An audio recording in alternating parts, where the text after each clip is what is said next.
I've lived it in the mud, the chaos, and the moments nobody writes about. This show is the truth, raw, unfiltered, and built for leaders who actually give a damn. If you're ready to grow, ready to own your own story, and ready to lead from the front, you're in the right place. Speak up, show up, lead. Let's get into it. Hello, everybody, and welcome to another episode of Speak Up, Show Up, Lead. I'm your host, JJ Hardy, and we have Stephanie here to talk with us today. But before we get started, I want to put a quick plug in for my book, Speak Up, Show Up, Lead. This is my story, leadership lessons from before the military, in the military, and after the military. And if that's something that interests you, go to Amazon.com and pick up your copy of Speak Up, Show Up, Lead. Stephanie, how are you today? I'm great. How are you? I'm awesome.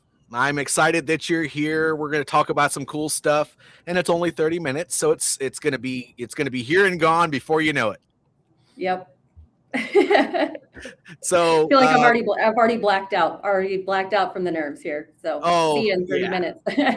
You'll find out at the end of it that there's nothing to be worried about. But I will say it's exciting to talk to you because you're actually currently in an HR role, but that was a journey. If you wouldn't mind, would you mind giving us an introduction of who you are and what you're doing, and then we can get into some conversation about what your journey's been like since you got out of the military. Sure. First of all, thank you for the opportunity. This is a really cool thing. Very nervous, but super excited. So I was a hospital corpsman in the Navy from 2008 to 2013. After that, I went to school for a little bit, had a couple jobs, and ultimately ended up where I'm at now in the HR space with the company I work for called Black Kanyon. Yeah. So how did that journey go for you? Would you like to share any of that with us? Yeah. How'd it go? I would say it was a challenge. I didn't have a clear plan. Once, getting out, the main focus was to get out, find a place to live, and go to school, and which I did. School didn't work out, and then I again didn't really have a plan. So then I was like, okay, well, let's just figure out in 2 days, what do I want to do next, kind of thing. And so ended up going to after school, went to cosmetology school, did that for a bit. And prior to this job, I was in manufacturing, and I did that for about 7 years, which I would say is very similar to the military structure-wise. You've got everything written out for you, step by step, on how your day is going to go. And that was I was good at that, but there was just something missing. And I think, when you work for a larger company, there's like the corporate politics, or the just leadership is very inauthentic, and that was very draining. Also, another factor is everybody's on the same team, but it didn't feel like a team. It was like Right. Some would work harder than others, and anyway, so there wasn't that oh, I love working here, and found Black Kanyon, which was like everything that I wanted from at my previous job, they had. And so I was very excited. And when I started at Black Kanyon, I wasn't even in HR. I started as an executive assistant.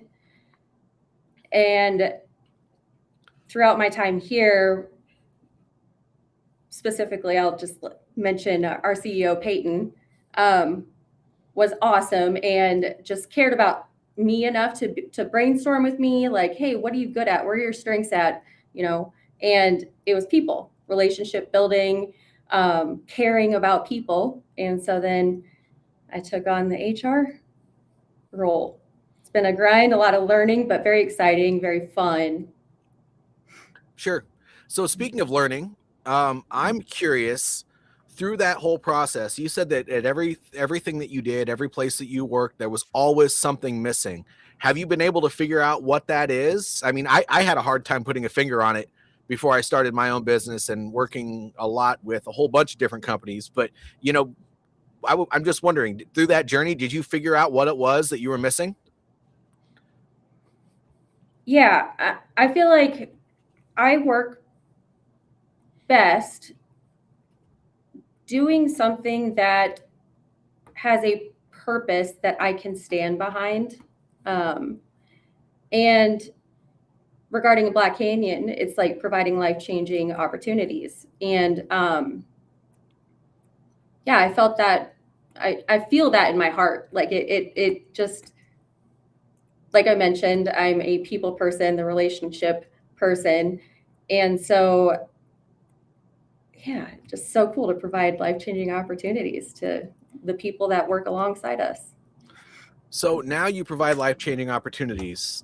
And you know, HR is kind of one of those interesting fields that I don't get to talk to too many people on my podcast specifically. Most of them are business owners, some of them have their own leadership stuff that they have going on, but you actually work in a role where you can help people get a possibility potentially in one of these down trace companies or with the company you're currently working for, Black Canyon itself. I mean, what's something that you could share with? There are a lot of good topics within that, and a lot of the people that get out of the military, they lose their sense of purpose. They tend to have a hard time communicating with other people in different businesses that they do go to work for. But also that resume is so hard to figure out because the language from what you were doing to what you are doing now, it doesn't always translate to the people that have been doing the work. So I mean, what's something that you would share that could really be beneficial to those who are out there looking for their next thing? They just got out of the military, and you know, what's something that you could share that could really get them to where they are now, to where you are now rather? Yeah, I would say, before even building the resume and when you're thinking about, okay, what career am I going into, or is this career right for me, is not necessarily basing it off what you're good at, but your natural strengths, like your natural talents, and find a career or a job where you can showcase those strengths and those talents, um, to execute on the skills that are needed. Mm-hmm. That's just, I really believe that strongly. Like, don't apply for a job because you're good at it. Apply for a job that's sustainable over the long term, that will bring you happiness. Yeah, as far as the resume, one thing that I have learned is, like, don't try to make it all pretty. Like, really just like outline your skills, your qualifications, because most likely somebody's going to review that. I mean, you've got AI and stuff now, but somebody's going to review that, and they're really just looking for mistakes. What they like, the details are what happened during the interviews. Okay. Well, when we talked about our conversation today, you really said you wanted to focus on what your transition was like for you, and Mm-hmm. I kind of want to dig into that. I There's probably some stuff that you haven't mentioned yet that went on during that transition. We all have it. I mean, Mm-hmm. you're probably gonna say it, but there are gonna be many people that listen to you say it, and they're gonna be like, "Oh my gosh, I went through that exact same thing." Because I mean, we all go through a version of it, right? So, I mean, would you be willing to elaborate a little bit more on what those challenges were for you? Mm-hmm. Yeah. So may have gathered, like when I was going over like the brief history, there is a lot of like big transitions. It was like going from school to, or that I was going for nursing to hair school to all these things. And so really it's where the struggle was the lack of structure, and or the thinking that, okay, done with the military, now I'm just going to go live my life. But for me, it was like, that's not going to set you up for success. You're going to face a lot of challenges and waste a lot of time trying to figure that out. So I think specifically is like, find a system that works for you, create goals, and those actionable steps that you can take to reach the goal. Because in the military, like I said, everything is, your life is drawn out for you. Mm-hmm. And once you get out, it sounds exciting, like, oh, I don't have to listen to so-and-so anymore, and I'm done with the politics and all this stuff. But if you don't have structure that you create yourself that works for you, it's not easy at all. No, it's I don't not. know if that answered your question, but Well, unless sure. you want me to go into the details of my story, I can.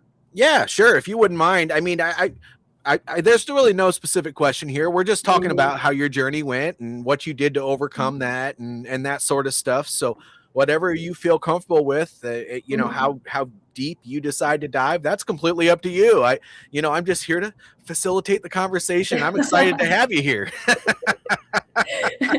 Okay. Yeah. So got out of the military and had already applied to college, was accepted, moved to South Dakota with my 8-month-old and his father at the time. And yeah, started going to school, and during school, same thing, that structure, that lack of discipline, that like, I was doing okay academics wise, but at the same time I wasn't, because I just did not discipline myself enough. And when I did bartending, I bartended at a couple bars here, and that was fun. Wasn't the best influence. I probably shouldn't have done that like while I was going to school.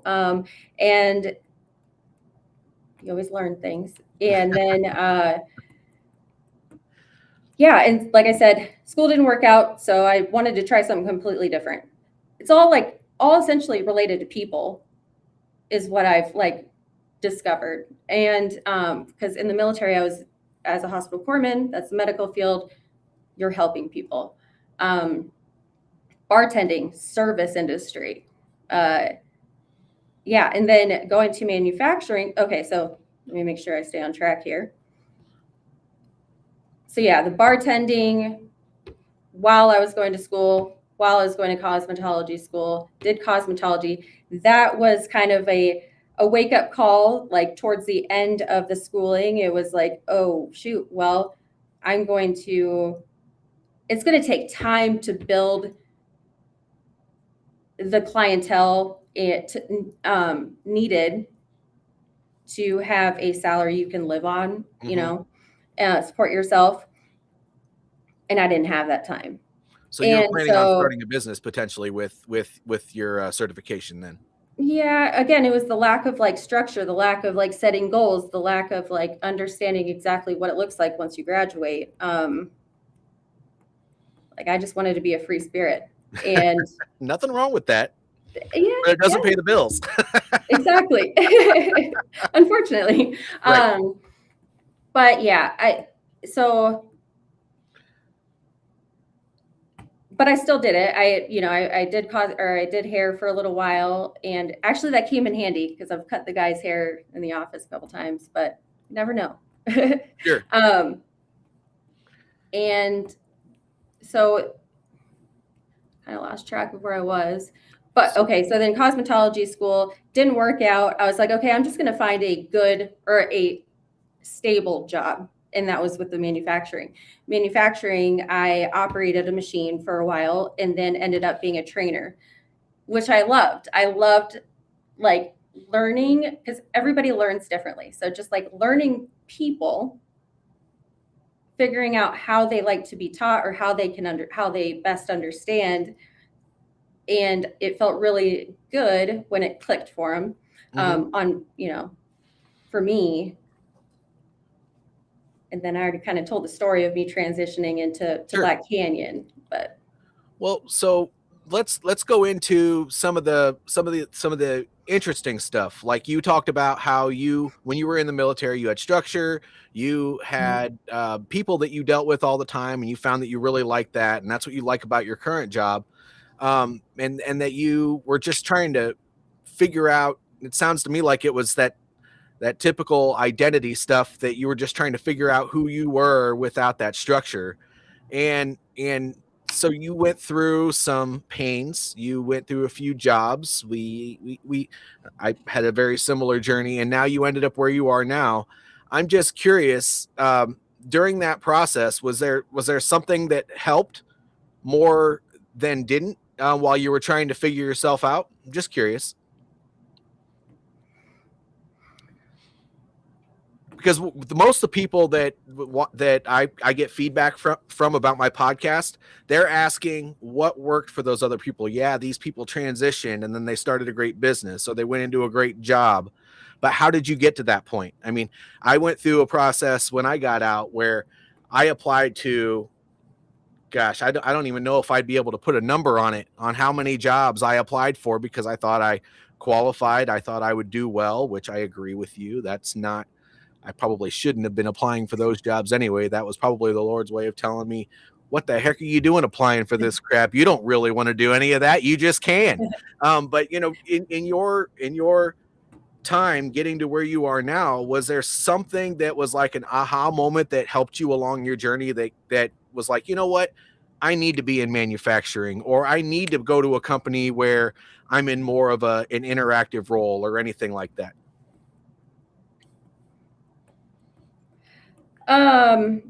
Well, what drove me to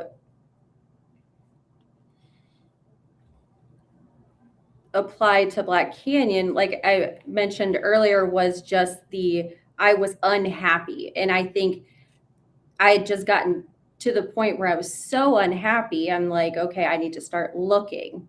And I mean, luckily, I guess I didn't apply to numerous jobs. It was, I may have told you this story already, but I'm from Black Canyon City, Arizona. And Okay. so when I was looking through Indeed, all of a sudden a job posting that says Black Kanyon popped up, and spelled with It a was K. ordained. Yeah. And I was just like, oh, I'm going to take the chance, like let's see where this goes. And from what I could find online, I was like, wow, like it seems like this team works really well together, and Okay. which kind of aligned with what I loved and what a lot of people love, or realize that they loved once they get out, was a camaraderie.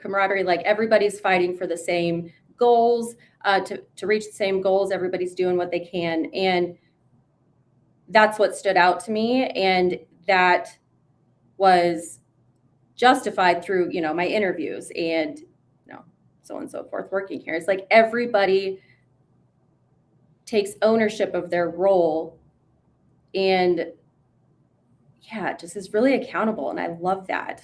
Yeah, that's what drew me to Black Kanyon as well. And you already know what's going on with me and Black Kanyon and all that stuff. But I mean, that's kind of what drew me to it as well, is that they have values that are very similar, regardless of branch, very similar to what we would have in the military. So now that you're there, it sounds like there's more structure. How do you create your discipline to fit in that structure every day now that you're in something that's just a little bit different?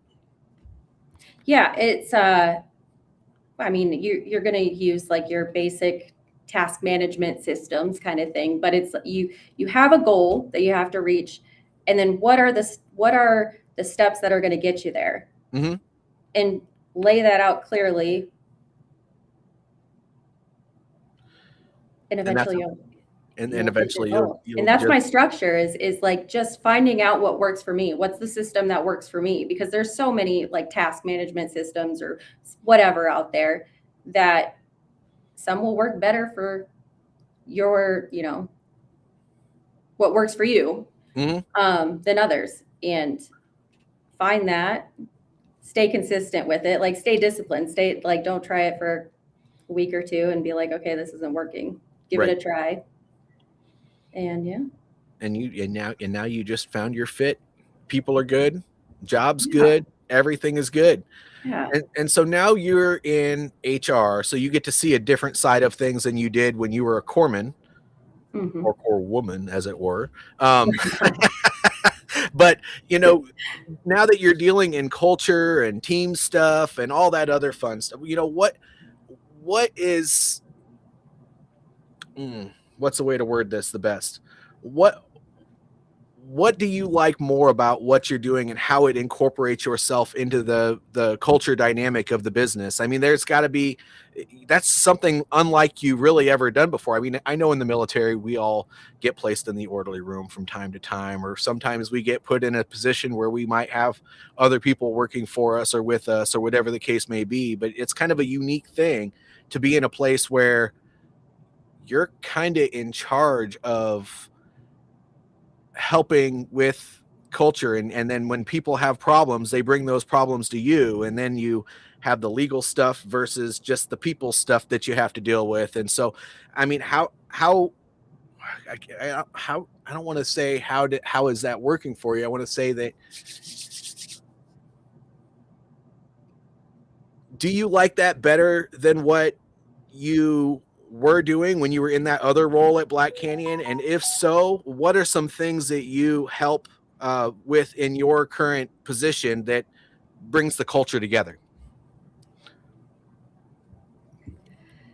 Yeah, That was kind of all over the place, but I'm yeah, just wondering, because when we go into HR, it's just different than any other role that you might have in the business, because you're not just in charge of the legal stuff. Your job is to keep, I guess, people happy, but also the legal stuff is there balanced on top of that. And so I would imagine that's unique.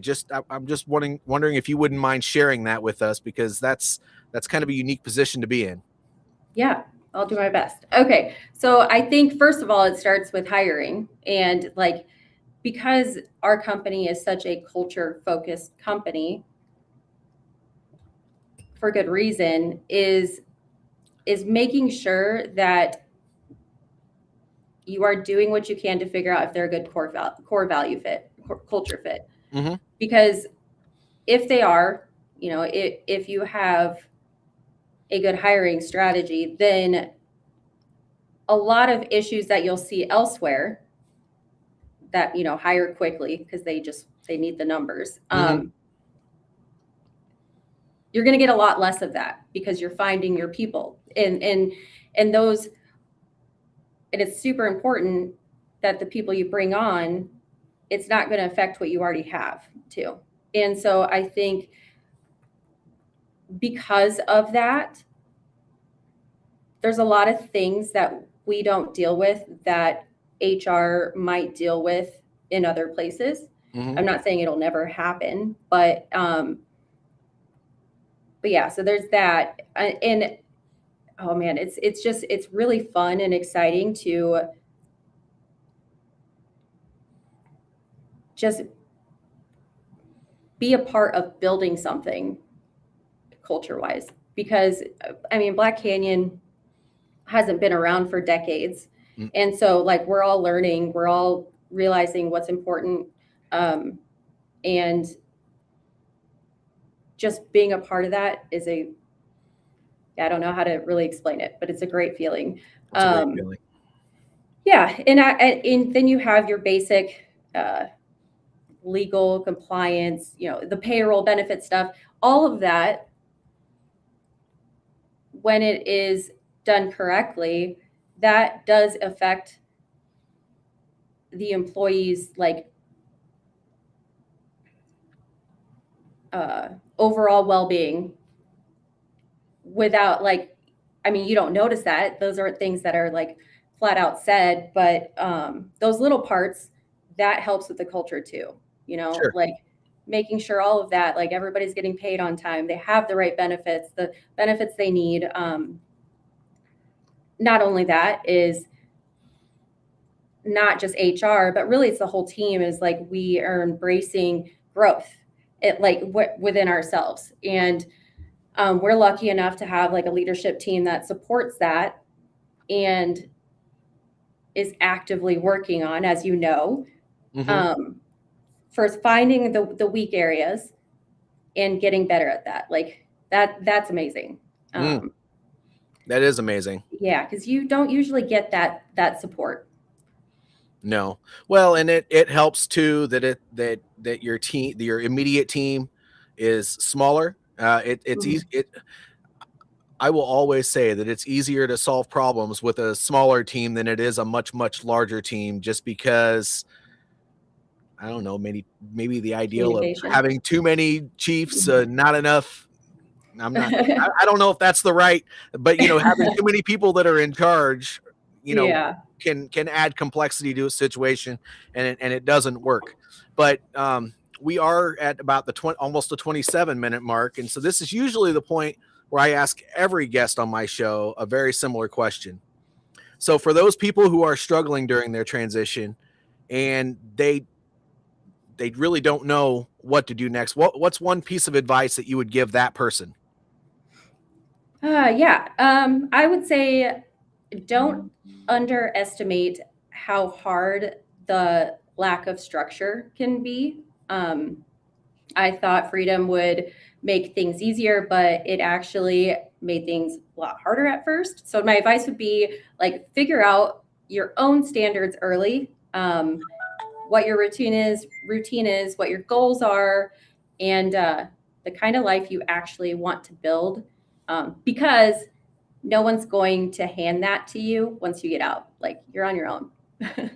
Yeah. And well, I definitely, if I talk to people who are still wearing the uniform, that's a very similar piece of advice that I give them, because you should start.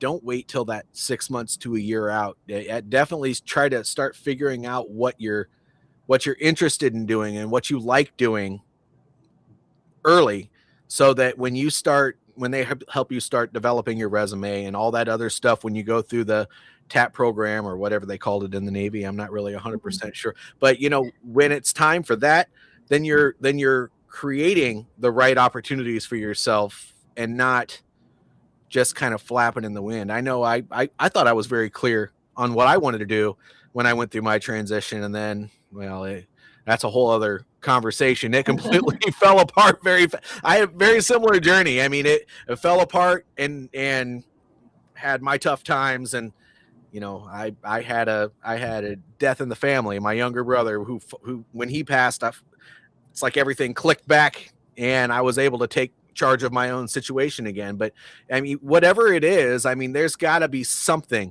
that you're good at, something that you like, and I think people just need to take that transition out of the military as an opportunity to potentially do those things that you actually enjoy, rather than those jobs that you wake up in the morning and you're like, oh yeah, I have to be there at 7 and then I get off at 3 and it's going to suck all day, but I got to pay the bills. Don't go back into that lifestyle. You're going to find that you hate it. And if you do stay, it's going to be because you have to pay the bills. And I agree. That's not the way that you go into your life after the military. You serve for the right reasons, hopefully. Mm-hmm. I would add to that too, though, is to not only that, but if like you're going to work with a team, find a team that you really like, your values align. Oh yeah. Because it could be like you could be working on things that you love doing, but if you're a part of a team that you just don't work well with, eventually you're gonna hit that same spot of wanting to get out. So That's true. And be intentional about that. And if you don't know how to do that, there are books that are out there that will help you, that can help you figure out your values. And, I'm not a big believer in surveys and evaluations and all that other sort of, not evaluations, but surveys and all these Assessments things, and stuff. assessments that are out there Yeah. for you to help figure. But if you don't have any idea at all, that's a great jump off point to help you figure stuff out. If you don't really understand what you're super interested in and what fills you up, you got to do something to figure that out, because you're never going to find a right culture fit in an organization if you don't even know who you are and what you value. Yes. So that's really the best. Yeah, I agree with you. That's probably the best place to start. Well, Hey. Stephanie, I had a lot of fun. Yeah, that wasn't so bad.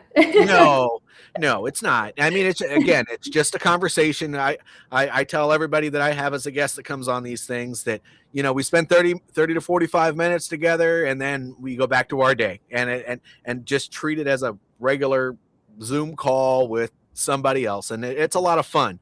And I just appreciate you being willing to come on here and share your journey. Somebody will take something out of that, just like I hear from so many other people. Just sharing your journey will help somebody, and you might even, I hope so. I might even get a comment that says, "Can you connect me with her, because I really valued that part of her story." And then that's great if I'm able to help somebody that way. But thank you so much. And for the audience, don't forget Amazon.com. Buy my book. It's a good one. A lot of people like it. And you might get something out of it. It's supposed to be a success story. At least I feel like it has. I know where I could be if I would have stayed away from the military and all that stuff before I went in. But I will see you all next time. And by the way, there could be a very cool guest coming on next week. So you want to stay tuned for that announcement to come up, because if I get it confirmed, you guys are all going to really, really think it's cool. But then again, Stephanie, thank you for today's conversation. It was wonderful. And for everybody else, I will see you next time.